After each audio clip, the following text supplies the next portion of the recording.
Donald Trump Jr., of course, is the president's namesake. He's an executive vice president in the Trump organization, working hard on behalf of his father. And he joins us exclusively here on the Mike Gallagher Show.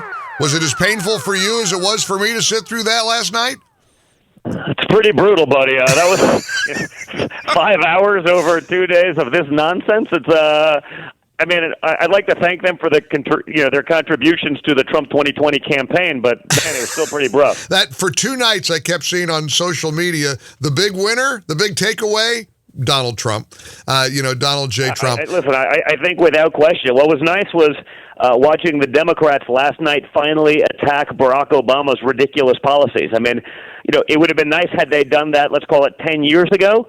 Rather than force Americans to suffer through that stuff and be disastrous for our economy. But that's okay. At least they're getting there. Maybe now they can actually start thinking about working with Donald Trump to actually effectuate real change for American workers. Maybe sign off on a USMCA, get that passed. Maybe work on an infrastructure bill. All of these things.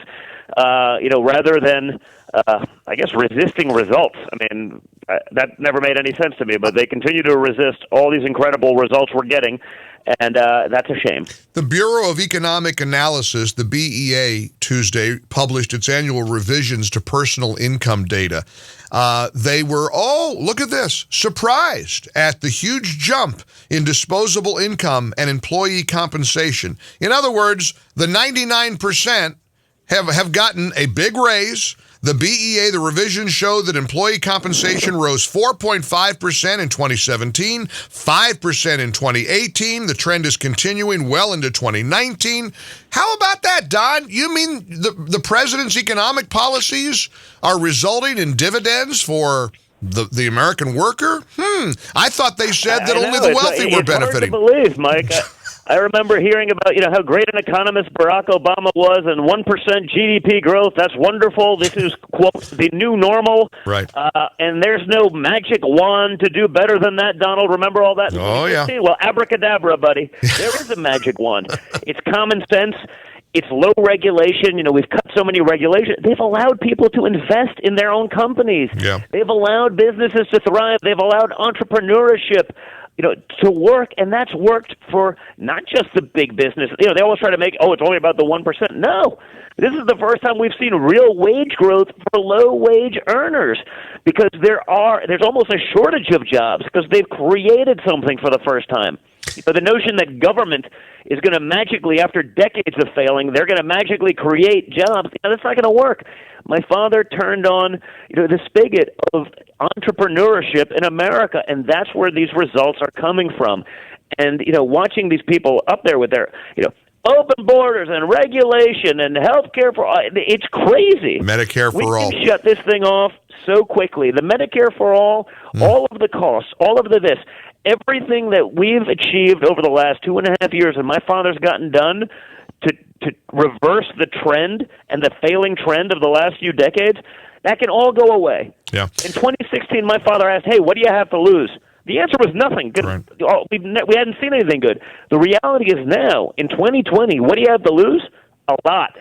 It hit me after the debate last night, after watching both of them, that none of them have the intestinal fortitude to break away and stand out and present an agenda to the American people that doesn't include trying to insult your father. In other words, every single one of them, even Tulsi Gabbard last night, made the shocking claim post-debate that President Trump supports Al-Qaeda in Aleppo. I mean, are you kidding me? A president who has done more to... Meanwhile, I don't know if it's true or not, but I saw all the news about they got Hamza bin Laden, the de facto heir. Correct. To Osama. I mean, obviously, he's a big supporter of... And that's the reality, Mike. These guys, all they have is sound bites. Right. They haven't produced results. They haven't done anything. I'm watching Joe Biden stammer through... I mean, he can't even get through a basic answer without looking at his notes. He doesn't know what his plan is. Kamala Harris has no clue what her plan is. They flip-flopped on everything, 15 different times over the last 3 months. They're desperate because the reality is this, man. They would much rather see America fail than Donald Trump succeed. They would rather watch all the stats go to hell in the hopes that they can just replace Donald Trump, rather than be happy for the American workers that they're finally getting something for a change, that finally something has happened, that you finally have someone in there who's not just a government bureaucrat, who's not just a career politician, who didn't need this job, and it drives them crazy. I mean, think about it. Look what we saw last week. You had hysteria over the last few months with the Russia nonsense. You had Democrats, the entire party. They were in tears to find out that Donald Trump was not, in fact, colluding with the Russians. Correct. They were in tears to find out that the President of the United States wasn't an agent of the Russians, and they're still not sure. They're still talking about it. Nancy Pelosi last week, well, he may still be working. I mean, give me a break. Does anyone believe this? Does anyone at this point believe that Robert Mueller was anything other than a figurehead? They put this poor guy in there because he was, a prosecutor and the former director of the FBI, and he was a decorated Marine. This guy had no idea what was in his own report. I know. Well, I'm sitting there watching the Republicans. I go, Mr. Mueller, have you actually read the Mueller report? No, not quite. That's not within my purview. What's Fusion There's your name. What's Fusion GPS? I've never heard of Fusion GPS. What would that be? Think about that. That'd be like telling me as a builder. Yeah. Do you understand what a foundation is for a building? No, I don't believe buildings need foundations. But let's go back for a minute, Don, to what you just said about Russia, and then they pivoted to racism, okay? And then it took about 5 minutes before they unearthed a video from Elijah Cummings saying virtually the same thing about his own district in 1999 that your father said, that it's a drug-infested community. Because go ahead. Racism has become the easy button of left-wing politics. Right. When statistics don't work, when facts don't matter, when math is now racist too, it's the easy button. But when the female African-American mayor of Baltimore says the same thing, no, right. It's not a racist thing. Right. They want to build up Elijah Cummings to be this great leader for Baltimore. He's been there for 40 years. Right. Show me one statistic. Right. Show me one metric by which you can say that Baltimore is a success story. Right. So then they make it seem like we're trying to attack. We're not attacking Baltimore. My father's trying to make all of these places better. Right. He's doing that. Guess what? He's done it with prison reform. He's done it with opportunity zones that may actually give cause for people to invest in Baltimore. What has Elijah Cummings done for 40 years? I know they talk about it a lot. I know they say he can do no wrong, but show me a real measurement of success in Baltimore. You have all these social justice warriors, and the liberal media. They take a picture, from the campus of Johns Hopkins, and they say, "Oh, this is Baltimore. It's so wonderful." Yeah, go about 3 blocks west. Well, Don. I mean, if you don't mind, I want to play this because a lot of people don't even know this exists because the mainstream media isn't making a big deal about it. But this has got to be so embarrassing for Elijah Cummings and for the Democrats who claim. I mean, one night I saw they kept saying over and over, even Chris Wallace on Fox News, "Oh, infested. You can't say infested." Well, what do they make of this? Listen to this 20-second clip. This is 1999. Congressman Elijah Cummings talking about the same district that President Trump was referring to. This morning, I left my community of Baltimore, a drug-infested area, where a lot of the drugs that we're talking about today have already taken the lives of so many children. The same children that I watched 14 or 15 years ago as they grew up, now walking around like zombies. This is only 40 miles away from here. Walking around like zombies, drug infested. So now, I guess according to their standards, Don, Elijah Cummings is a racist too. Oh, obviously. I mean, those are the rules. Right? How embarrassing. But seriously, and guess what? How embarrassing. Well, that was from the 90s, right? So let's call it 20 years ago. Right. What's changed? Nothing. Elijah, your leadership is so wonderful. Right. What's changed? Right. Nothing. That's right. There's no accountability. The only way to fix these cities would be to stop electing Democrats. Right. Okay, it's Einstein's definition of insanity. Doing the same thing over and over and over and expecting different results.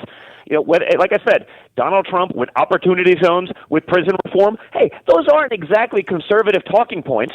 They're not exactly things that are going to benefit conservatives in their neighborhood. But honest thing to do. But honest and to Pete, that's why you have to do that. But honest to Pete, if this whole Baltimore controversy included your father calling citizens of Baltimore zombies, oh my gosh, they'd lose their minds. And yet Elijah Cummings says it. They don't even blink. It's no big. He calls it a drug-infested community. They don't even react. How embarrassing. And that double standard. Hopefully people just get it. You know what I mean? Like I said, with what my father's been doing, he's doing that for all Americans. He's not doing it for his base. Opportunity zones aren't going to necessarily help his base. Right. Okay? Prison reform ain't exactly helping his base. It's just the right thing to do, and he's doing that for all Americans. He wants to bring back the American dream, something that's been our only net export for the last 50 years. I mean, Joe Biden, he's going to get rid of anything that has to do with, American fossil fuels, or how's that going to work out for car manufacturers? Right. How's that going to work out for the energy sector? All those guys he pretends to be the leader, for blue collar America. Yeah. What's he done? Yeah. Nothing. Well, it's just sound bites. He doesn't even know what he's talking about anymore. It's crazy. Just got a text message on the My Pillow text line from Chris, who said, and I think this sums it up, I watched every minute of both of the Democrat debates the past couple of days, and as painful as it was while it was happening, I'm grateful that I did. It makes me even more confident than ever that Donald Trump is going to win again in 2020. I think Chris is right. You watch these and you say, any of these people can topple your father from the presidency? Don, I don't think so. I don't think so. Yeah, well, listen, I put out that tweet, the other day, which is, Marianne Williamson won the, Tuesday night. The wizard lady. Oh, that's out. No. All you had to do. Now, obviously they don't want to build her up, but all you have to do is listen to the applause line. The audience, which I don't think exactly was a conservative group of individuals. Nope. These are all their voters. They went with that. I mean, that's where the left has gone. It's crazy. They've gone radical left, chasing ridiculous policies. Yeah. They're promising things they can't deliver. And this is a pattern we've seen for 50 years. I mean, here's Kirsten Powers, and she's a very prominent liberal on TV and in print. Headline, she writes at USA Today, don't mock Marianne Williamson. Democrats need her spiritual politics in the dark Trump era. Don, they're crazy. They've gone crazy. No, they really have. But gosh. I listen. Like I said, I think any reasonable person watching this thing, any reasonable person doing a little bit of homework beyond just sort of the media sound bites. Yep.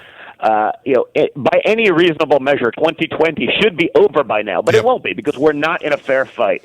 These are the policies that they're actually espousing. Yeah. It makes no sense. Well, you're going to need. It's a heavy lift. My father wants to fight for hardworking Americans. He's done that. He's delivered on his promises, and he's going to keep doing it. It's not going to be an easy thing, but you know what? You got millions of people in your corner, lots of people praying for you, Don, and I appreciate you taking time out of your schedule. Our audience really appreciate you joining us here on the Mike Gallagher Show. Keep fighting the good fight. It's my pleasure, Mike. Have a good one. You too. We'll see you soon. Don Trump Jr. on the Mike Gallagher Show in the ReliefFactor.com studios.